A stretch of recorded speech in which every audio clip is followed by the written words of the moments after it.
നമസ്കാരം. ടാക്സിക്കാരൻ പോസ്റ്റിന്റെ മറ്റു വീഡിയോയിലേക്ക് എല്ലാവർക്കും സ്വാഗതം.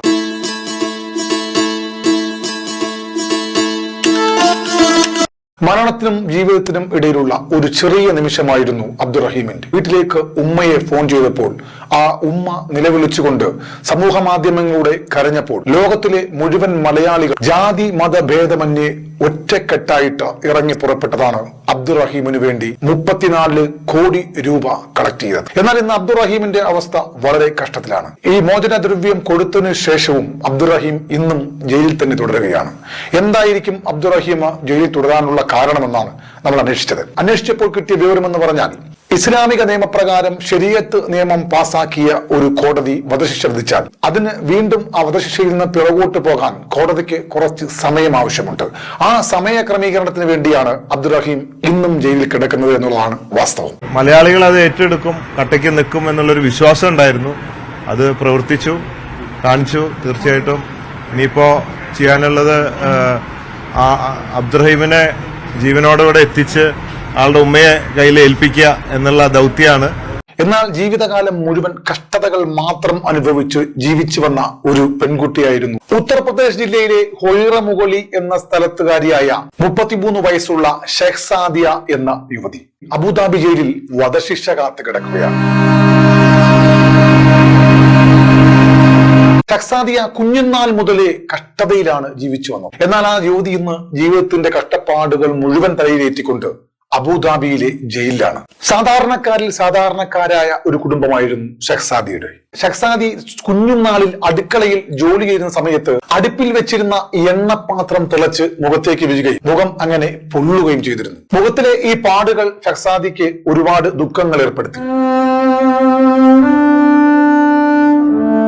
അവരുടെ മുഖം കാണുമ്പോൾ വല്ലാത്ത ഒരു അവസ്ഥയായിരുന്നു. അത് മാറ്റിക്കൊടുക്കാം എന്ന് പറഞ്ഞുകൊണ്ടാണ് ഷെഹ്സാദിയുടെ കൂടെ ഒരു കൂട്ടുകാരൻ കൂടിയത്. സ്വന്തം നാട്ടുകാരനായ ഉസൈർ എന്ന ചെറുപ്പക്കാരൻ ഷെഹ്സാദിയെ പരിചയപ്പെടുകയും ഷെഹ്സാദിയോടൊപ്പം കുറച്ചുനാൾ ഇടപഴകിയതിനു ശേഷം ഉസൈറിന്റെ ഈ പരിചയം ചെന്നെത്തിയത് ഷെഹ്സാദിയയ്ക്ക് വലിയ വിപത്തിലേക്കായിരുന്നു. ഷെഹ്സാദിയെ ഉസൈറിന്റെ ബന്ധുക്കളായ ആഗ്രയിലുള്ള ഫൈസും നസിയ എന്ന ദമ്പതിമാർക്ക് ഷെഹ്സാദിയെ വിൽക്കുകയാണ് ചെയ്തത്. ഷെഹ്സാദിയെ അവിടെ ആക്കിയിട്ട് ഉസൈർ പോവുകയും ചെയ്തു.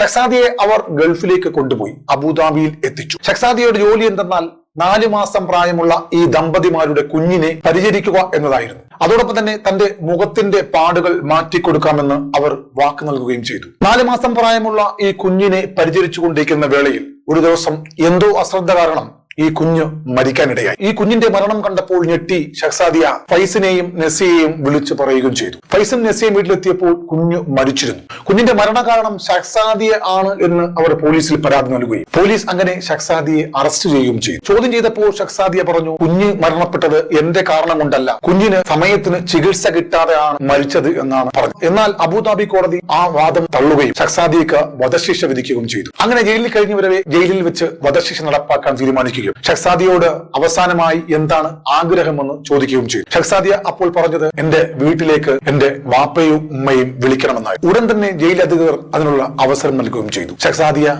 ഉമ്മയെ വിളിച്ചു.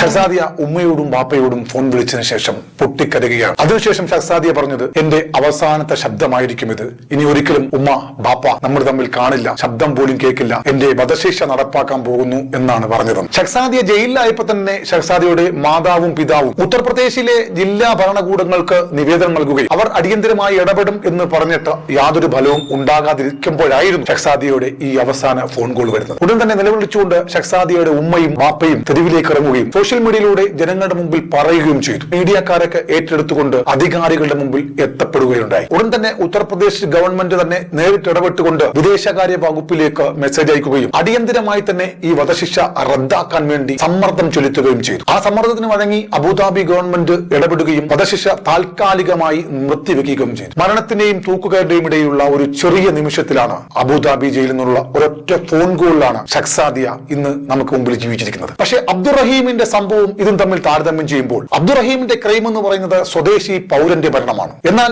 ഇവിടെ ഇന്ത്യക്കാരായ 2 പേരുടെ കുട്ടിയാണ് മരണപ്പെട്ടത്. അബ്ദുറഹീമിന്റെ വിഷയത്തിൽ 34 കോടി രൂപ പിരിച്ചെടുത്ത് മോചനദ്രവ്യം ആവശ്യപ്പെട്ടവർ വാങ്ങുകയും അവർക്ക് മാപ്പ് കൊടുക്കാൻ തയ്യാറാവുകയും ചെയ്തിരിക്കുകയാണ്. എന്നാൽ ഇവിടെ ഇന്ത്യക്കാരായ ഫൈസും നസിയും ഒരിക്കലും അതിന് സമ്മതിച്ചതുമില്ല. സമ്മതം ഇവർ കൊടുത്തിരുന്നുവെങ്കിൽ ഷഹ്സാദിയക്ക് വധശിക്ഷ വിധിക്കില്ലായിരുന്നു. ഷഹ്സാദിയുടെ ഈ വധശിക്ഷ താൽക്കാലികമായി നിർത്തിവെച്ചതിൽ ഇനി എന്താണ് അടുത്ത പോംവഴി എന്ന് ആലോചിക്കുകയാണ്. ഇന്ത്യക്കാരായ ആ ദമ്പതിമാരുടെ കുട്ടി മരിച്ചത് ഷഹ്സാദിയോട് ഇനി മോചനദ്രവ്യം ആവശ്യപ്പെടുമോ അതോ നിർബാധികം ക്ഷമിച്ചു കൊടുക്കുമോ എന്നുള്ള കാര്യം നമുക്ക് വഴി അറിയാം. ഏതായാലും ഇന്ത്യയുടെ വിദേശകാര്യ മന്ത്രാലയം എടുത്ത ഒരു കടുത്ത തീരുമാനം വളരെ ഫാസ്റ്റ് ആയിട്ട് തന്നെ ആ കാര്യങ്ങൾക്ക് ഇടപെട്ടതിൽ വളരെ വളരെ അഭിനന്ദനം അറിയിക്കും. അതുപോലെ തന്നെ റഹീമിന്റെ കാര്യത്തിലും ഇന്ത്യയുടെ വിദേശകാര്യ മന്ത്രാലയം അത്രയും സജീവമായി ഇടപെട്ടത് കൊണ്ടാണ് ആ വധശിക്ഷയും റദ്ദാക്കപ്പെട്ടത്.